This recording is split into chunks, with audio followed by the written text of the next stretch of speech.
97.4 foot avec le garage Arayapin, le spécialiste de la carrosserie. Ravat, rêver, réaliser.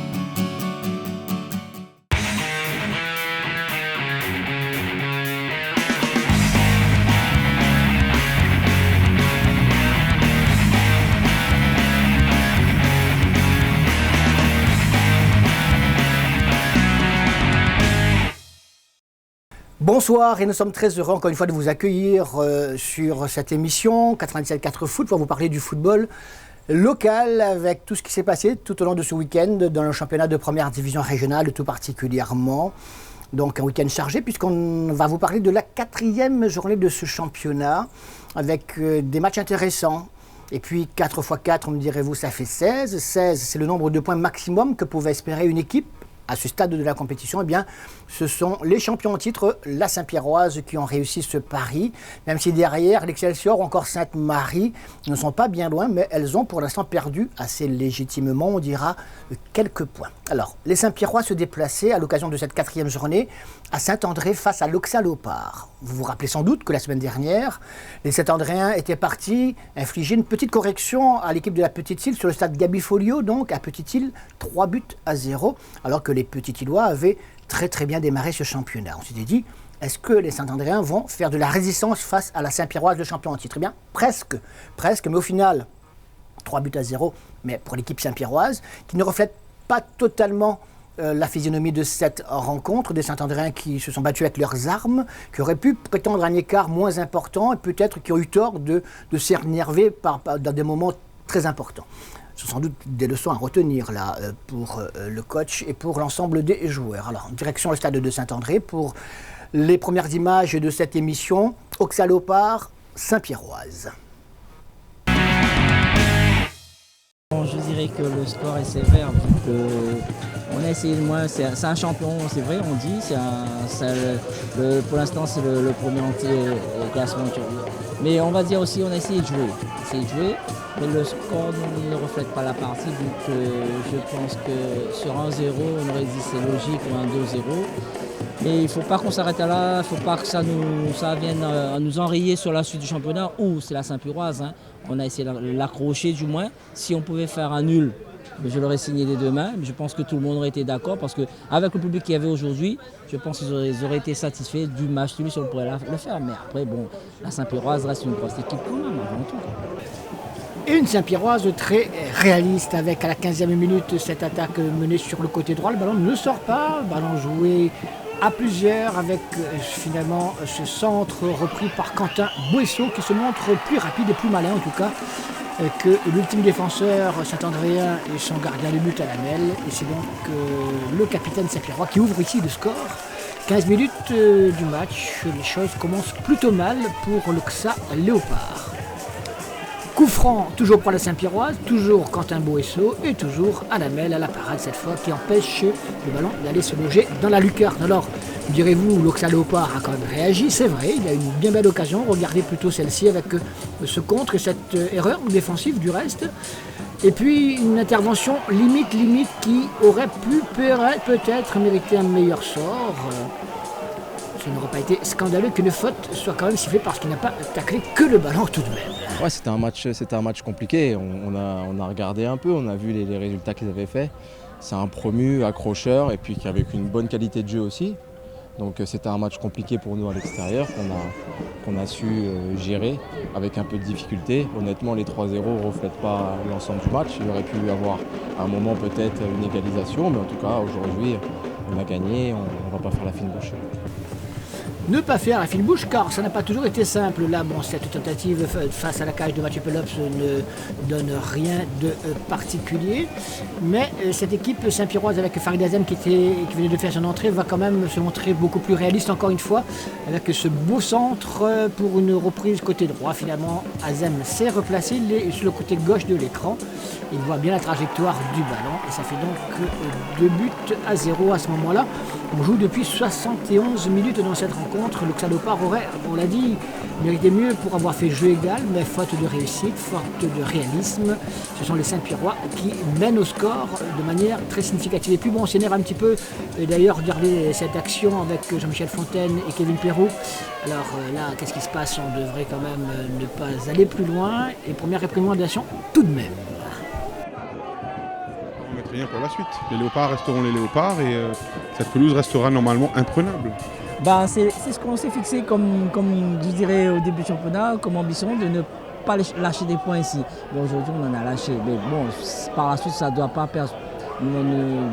perturber la suite, quoi. Mais je pense qu'on est capable de faire beaucoup mieux. Mais on a nos championnats à nous à jouer. C'est là-bas qu'il faudrait qu'on prenne des points dans nos championnats à nous, véritablement.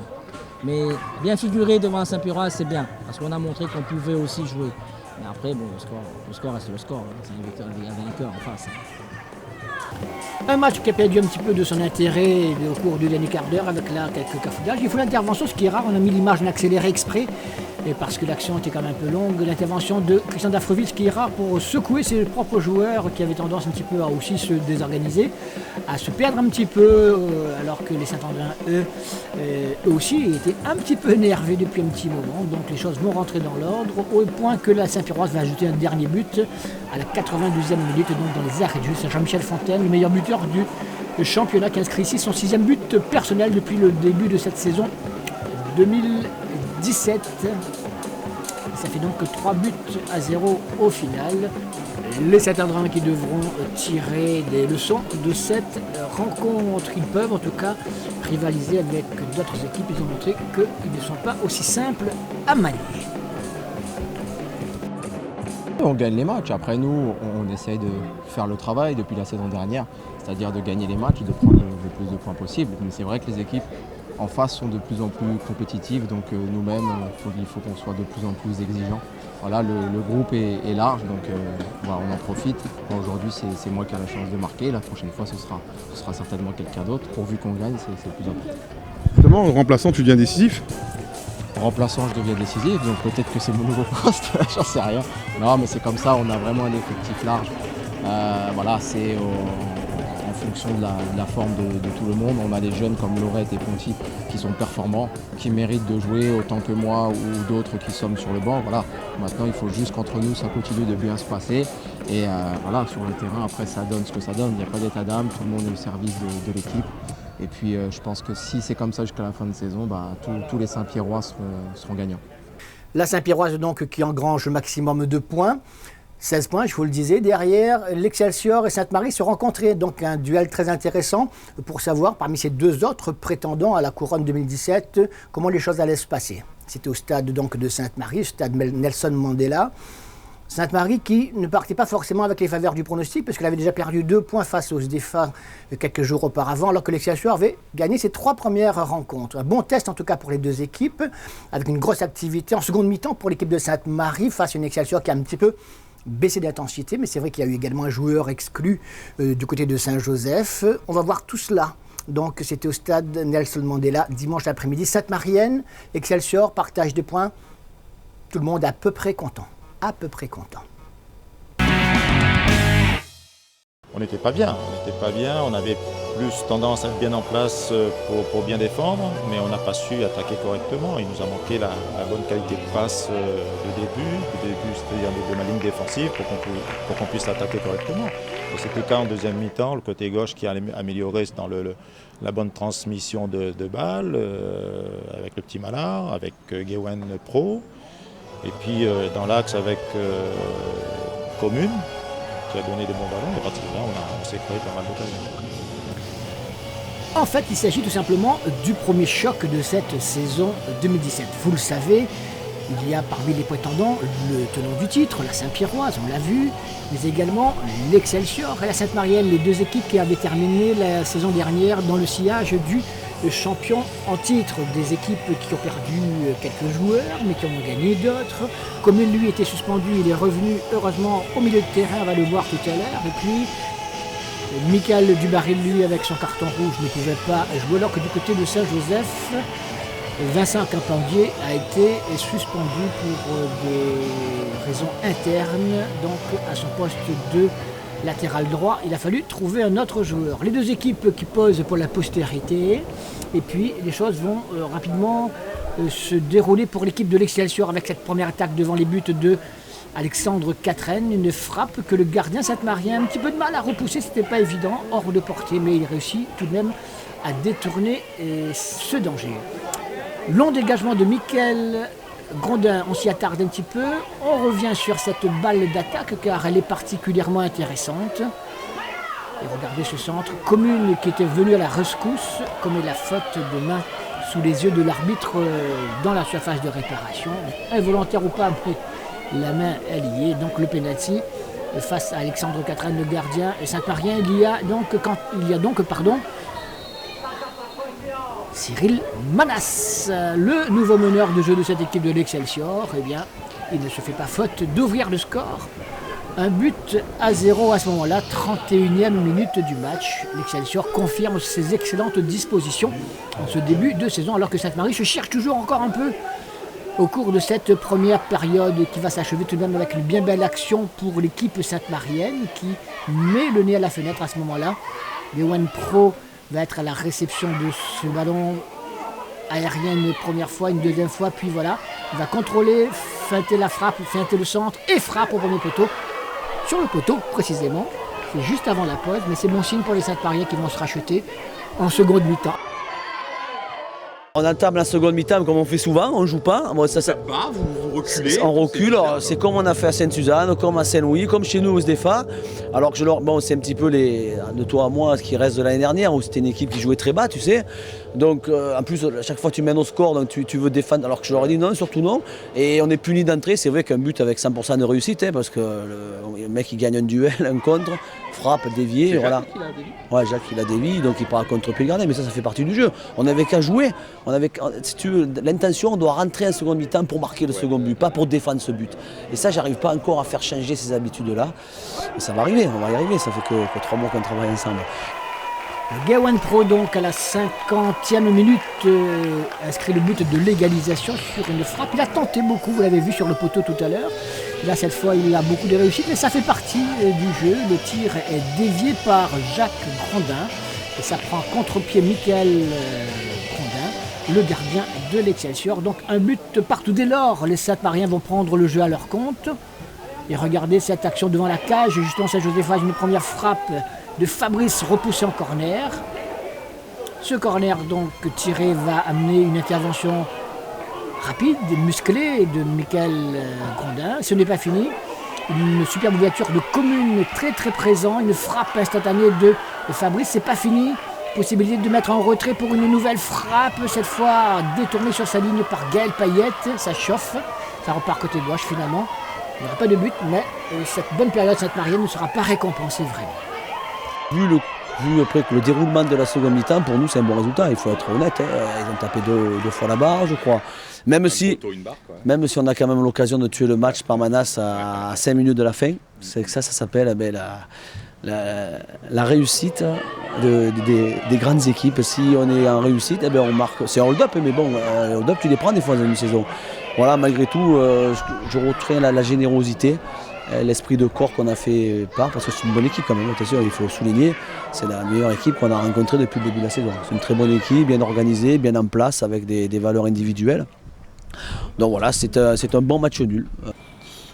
On peut être satisfait du nul du fait qu'on était mené en première mi-temps, mais il y a quand même une satisfaction de faire ce nul, puisque mon équipe a fait une grosse deuxième mi-temps dans le mi-temps pleine, avec des occasions, des situations, une transversale, avec des bonnes situations. Le fait d'égaliser, même si ça a été contré, mais c'était dans l'état d'esprit du groupe de revenir assez rapidement dans ce match-là.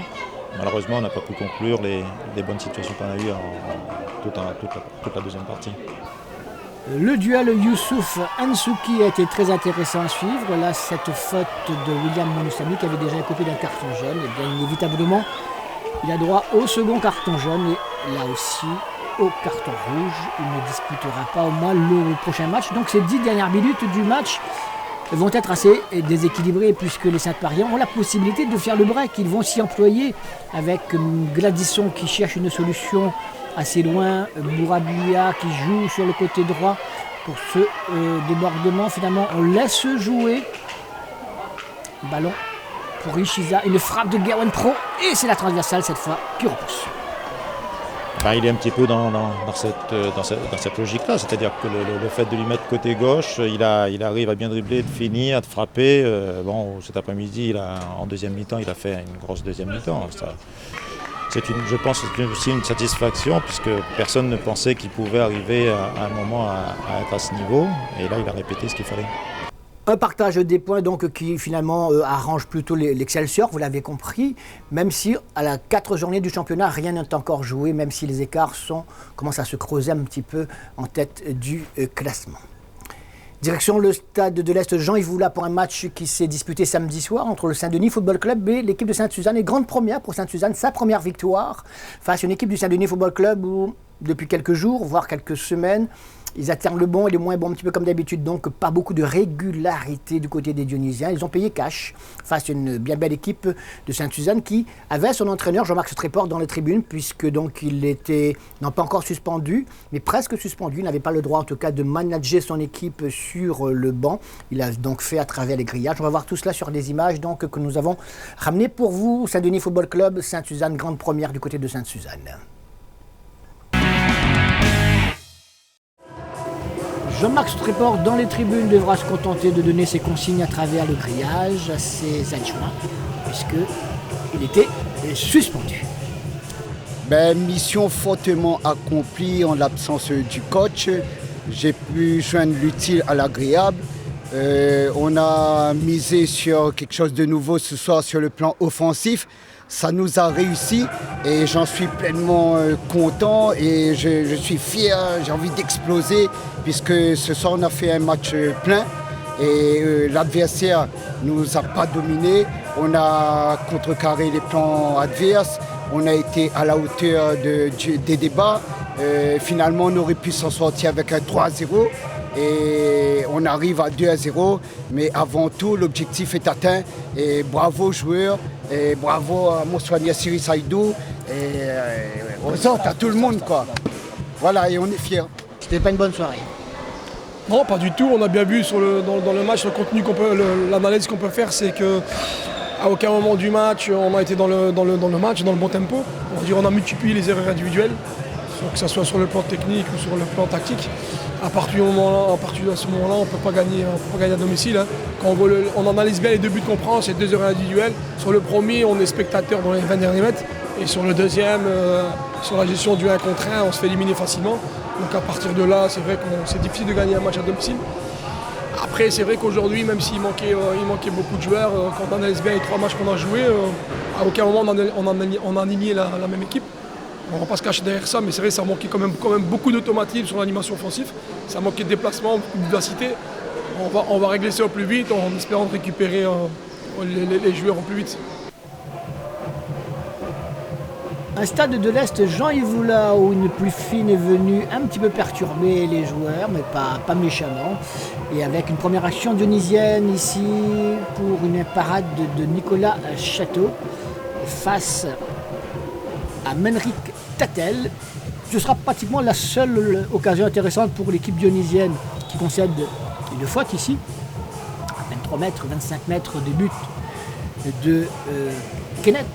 Et c'est non pas celui qu'on va croire qu'il va tirer, Christopher Ferrer, mais Loïc Réoun, superbe balle enveloppée en pleine lucarne. Le gardien dionysien n'y peut rien. Sainte-Suzanne ouvre le score. Cela intervient donc à la 45e minute, c'est-à-dire juste avant de regagner l'essai. Donc sur le plan psychologique, c'est fort bien pour l'équipe de Sainte-Suzanne qui a le temps de se poser, de s'organiser au cours de la seconde période. Une seconde mi-temps où Loïc Réoun va devoir quitter ses partenaires, puisque légèrement blessé. Pour autant, ce contre rondement mené par l'équipe de Sainte-Suzanne va être récompensé à la 56e minute. Turpin effectue un excellent travail sur le côté droit. Il lève la tête, passe en retrait. Rissé est là, frappe. puissante et instantanée, et ça fait 2-0. Ce sera le score final. Saint-Suzanne ne fait même pas le hold-up parce que Saint-Denis était totalement à côté de son sujet. À l'inverse d'une équipe de Saint-Suzanne où Jean-Marc Stréport, vous l'avez vu, était dans les tribunes en début de rencontre, a réussi à ne pas se désorganiser et à tenir donc le plan de jeu qui avait été instauré. Et Saint-Denis qui va se créer une petite occasion en fin de match. Regardez cette frappe détournée par Nicolas Château, sans doute celui qui a tenu ce score finalement. Vous savez, après un début de championnat compliqué, face à des adversaires, on va dire, de calibre supérieur à nous, on a essayé de donner ce qu'on pouvait. C'est vrai qu'aujourd'hui c'est une surprise, peut-être pour plein de personnes, mais on avait à cœur de se rattraper, de rentrer dans ce championnat une bonne fois pour toutes, aller chercher une première victoire, en plus à l'extérieur face à Saint-Denis, une bonne équipe. Moi, ce que je retiens aujourd'hui, c'est une solidité hors pair. Les gars ont fait preuve vraiment d'abnégation, on a retrouvé des vertus et un groupe. Et ça, c'est quelque chose où il manquait depuis le début.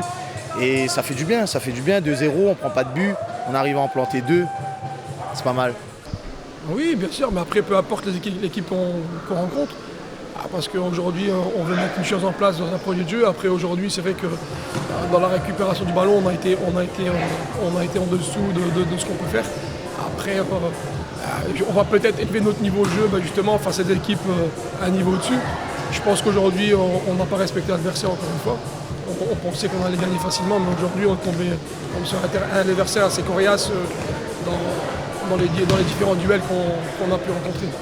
Et tout cela tombe bien pour les Dionysiens, puisque la prochaine journée, la 5e, dont on vous donnera le programme en fin d'émission, eh bien, va leur proposer un déplacement chez qui? Bien, chez la Saint-Pierroise, le champion en titre, au stade Michel-Vonnet, dimanche prochain, Saint-Pierroise, Saint-Denis Football Club. On aura là une autre façon peut-être de voir les choses, voir si les Dionysiens sont en mesure de venir se mêler plus tard dans ce groupe de tête ou pas du tout. Eh bien, la réponse la semaine prochaine. Pour l'instant, on va prendre la direction du stade Lambrakis du Port et on reste avec cette 4e journée du championnat où les Portois accueillaient les Saint-Louisiens. 2 équipes qui n'ont pas très bien débuté ce championnat. Encore pire pour la Saint-Louisienne, on dira qu'ils n'avaient affiché aucune victoire, aucun point réellement gagné ou un match nul. Eh bien, c'était le moment de se révolter, de se réveiller, surtout de ne pas encaisser. Ils n'ont pas encaissé, ils n'ont pas marqué non plus, donc 0-0 au final. Allez, il y a eu quelques petites actions, mais on va surtout écouter les coachs de ces 2 équipes qui sont plutôt satisfaits. Elles ont réussi à ne pas perdre, c'est une bonne chose. La Jeanne d'Arc avec le maillot blanc et mauve contre les Verts de la Saint-Louisienne. 2 équipes en quête de rachat parce qu'il ne faut surtout pas perdre, donc je vous le disais, mais surtout essayer de marquer des points importants, essayer de prendre le meilleur sur un adversaire en difficulté. Et les choses ne vont pas très bien se passer ni d'un côté ni de l'autre parce qu'aucun but ne sera inscrit. Il y aura quand même une bien belle occasion pour l'équipe de la Saint-Louisienne. On en a sélectionné 2, un de chaque côté. Donc pour la Jeanne d'Arc tout d'abord, avec une frappe de Ludovic Lagourde. On va le voir, on va la voir cette frappe. Regardez, contrôle intérieur. On revient sur le côté droit. Balle enveloppée, enroulée. C'est le poteau des buts Saint-Louisiens qui renvoie la frappe. Des Saint-Louisiens qui auraient pu à leur tour, avec Palani, marquer un but, il n'en sera rien. Donc on en reste à ce 0-0, bien triste quand même au final pour nous. D'action, on a surtout des occasions. Voilà, on n'a pas su concrétiser nos occasions, nos opportunités. Donc après, c'est sûr qu'on s'en sort avec un match nul. Mais non, quand même des motifs de satisfaction par rapport à Saint-Paul, où cette fois-ci, on a joué un match plein contre une équipe bien conquérante et qui ne voulait pas mourir ici. Et on n'a pas su malheureusement finaliser nos belles occasions. Donc après, c'est compliqué de dire de se satisfaire d'un match nul. Par rapport à ces occasions-là, les changements que tu opères en deuxième mi-temps, tu enlèves Briton, donc du coup tu essayes de mettre un peu d'apport offensif et malgré tout ça reste à 0-0. Oui, malheureusement, ouais. Après, non, je voulais rajouter un peu de fraîcheur. C'est vrai que Briton est en manque de compétition et est arrivé un peu tard dans la préparation. Donc au bout d'une heure, je voyais que pour moi, c'était le moment de le remplacer.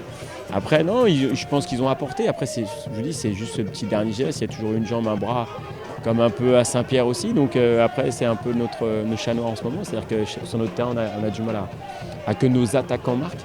Donc non, j'espère que ça va vite. Là, le fait qu'ils ouvrent leur compteur, j'espère le prochain match, ça va peut-être après les désinhiber et que ça va aller de mieux en mieux. Olivier, ce soir, tu prends 2 points en terre pantoise. Bon résultat par rapport aux résultats précédents, notamment depuis le début du championnat. Et les 7 buts encaissés. Effectivement, ouais, un bon résultat, puisque on avait à cœur de venir ici et de ne pas encaisser. Ne pas encaisser, chose qu'on a fait. Et pour ça, je félicite les gars, parce que franchement, on a mis du cœur. On a mis aussi un petit peu d'intelligence dans le jeu. Et ça a failli payer. Voilà, c'est vraiment bien pour le groupe, c'est vraiment bien pour nous. Justement, des situations auxquelles on aurait pu voir la Saint-Louisienne ouvrir le score. Mais dans un deuxième temps, on sent aussi qu'il y a peut-être, c'est un match, peut-être référence aussi, dans le sens où le groupe Saint-Louisien retrouve un certain état d'esprit. Effectivement, on en a besoin. Là où on est, on en a besoin énormément des matchs de ce type, des matchs de ce niveau. Parce que c'est vrai qu'ils ont besoin de répéter ce genre de match pour avoir la confiance, pour avoir les repères, pour avoir... voilà, c'est cet état d'esprit de groupe que je suis en train de rechercher. Et aujourd'hui, franchement, il me fait plaisir. Ce soir, le petit point noir, on pourra dire qu'on perd 2 attaquants, donc Biakolo et Willy Visnelda. Ouais, c'est vrai que moi personnellement, j'étais en train d'appeler Willy parce que je lui dis d'arrêter de parler, je veux te sortir, mais continue. Bon, après, voilà, c'est comme ça. C'est vrai que moi, j'aurais préféré que l'arbitre soit un petit peu plus diplomate dans l'affaire, mais bon, après, c'est son choix, donc il a 2 cartons jaunes et un rouge, donc voilà. Donc, on fera avec. Le prochain match, on va bien travailler, mais je ne pense pas que Stéphane Biakolo que ce soit grave. Je pense pas. Bon augure pour la semaine prochaine avec cet état d'esprit là. Bon augure, mais il ne faut pas non plus dire que ce sera un match facile. Au contraire, ce sera un match très très difficile. Donc on va se préparer, on va bien récupérer là cette semaine, et puis on va surtout bien se préparer. Cette 4e journée du championnat, je vous le disais donc, a permis à la Saint-Pierroise de prendre seule la tête du classement. On vous rappelle l'ensemble des résultats et le classement qui en découle, mais également de la 2e division régionale dans la poule A et dans la poule B, parce que ça compte aussi dans notre petit football local. Les résultats et classements. Allez, on commence par la 4e journée de première division, victoire des Marsouins 2-1 sur la Saint-Pauloise. De Petite-Île 3-0, Petite-Île qui se rebiffe à nouveau, Saint-Suzanne on l'a vu gagne à Saint-Denis.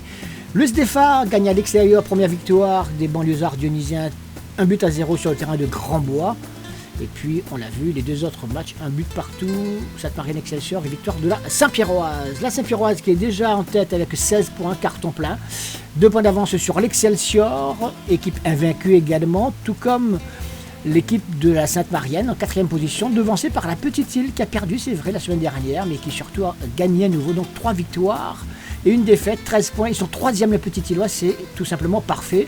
La Sainte-Marienne donc 4e avec 12 points devant une flopée d'équipes Saint-Pauloise, Saint-Denis Football Club, Auxerre-Léopard et Marsouin avec 10 points. C'est encore condensé, vous le voyez. Puis Saint-Louisienne, 3 bassins, ferme la marche.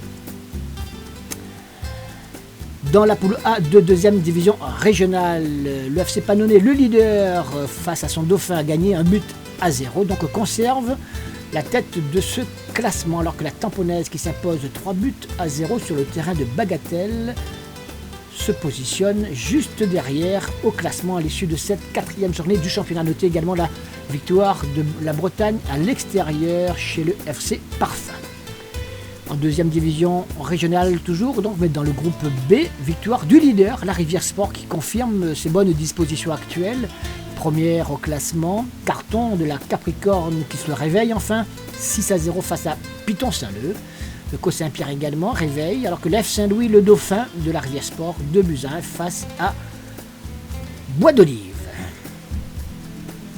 Trouvez dans la séquence suivante notre rétrospective d'il y a 20 ans, la saison 1997. On va s'attarder justement sur le parcours de la 2e moitié du championnat de l'équipe portoise, mais également de l'USB à l'époque. Jeanne d'Arc et USB, c'était il y a 20 ans, la rétro 1997.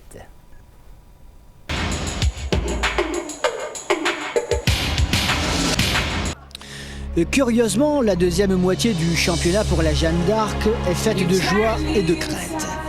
Une joie instituée par sa qualification pour la finale de la Coupe régionale de France, perdue face à la Saint-Louisienne. Et pendant que les hommes de Ravaille et Guidon réussissent un parcours que le club n'avait pas réalisé depuis 25 ans, ces mêmes joueurs se font très peur en championnat. Il y a pourtant des victoires qui entretiennent l'espoir, comme celle-ci de la 15e journée devant les Léopards.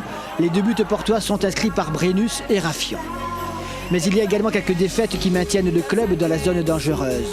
Contre l'Excelsior ou encore à Sainte-Marie, mais la valeur du groupe n'est pas remise en cause.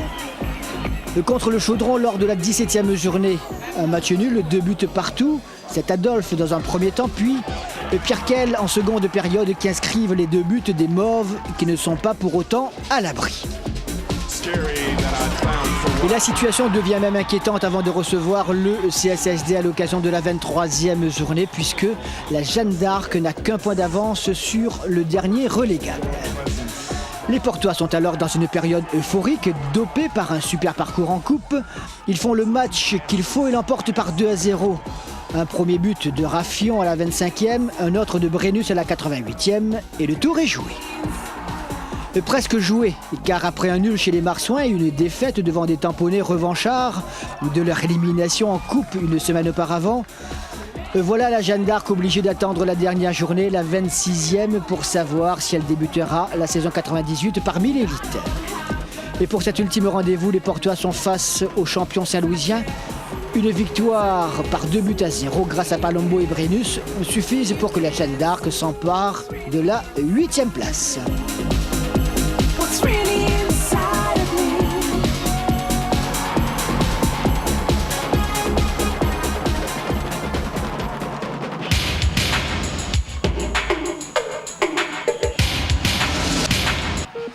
Si la première moitié de championnat des Bénédictins a été couronnée de tous les espoirs, la deuxième a été un peu plus laborieuse. C'est ainsi que subitement, le groupe de Stéphane Morello se retrouve également en position inconfortable au cours des dernières journées, avant de se sauver définitivement après la victoire acquise devant Cambuston 2-1 lors de la 25e journée. Auparavant, l'USB s'est faite des frayeurs en perdant 2-0 devant les Léopards. Un espoir fou renaît lorsque devant le Chaudron au stade de l'Est, elle parvient à obliger les Dionysiens au partage des points. Nous sommes à la 20e journée, le soleil brille encore puisque sans l'avouer ouvertement, les supporters rêvent d'une 2e place africaine. Ce soir-là, Jean-François Mauve inscrit un superbe but sur ce coup franc en pleine lucarne.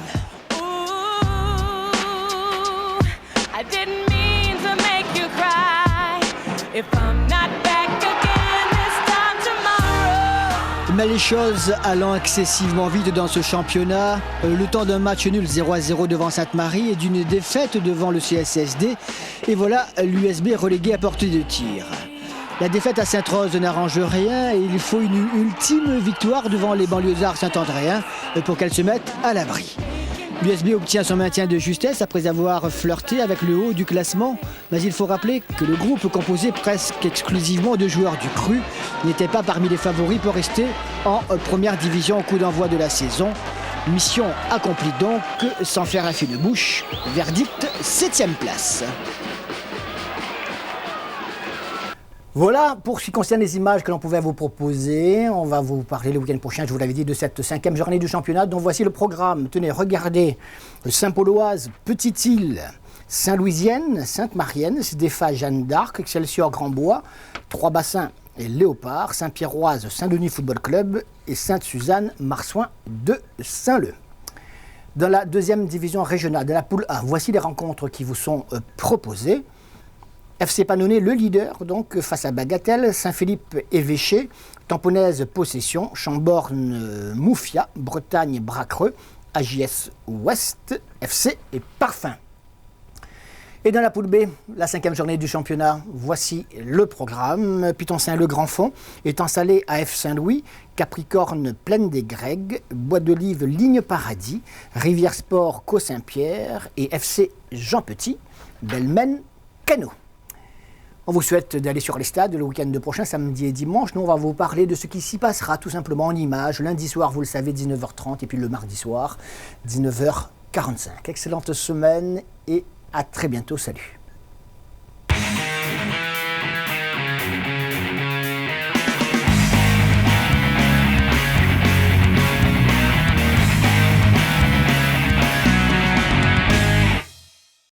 97.4 foot avec le garage Arayapin, le spécialiste de la carrosserie. Bravade, rêver, réaliser.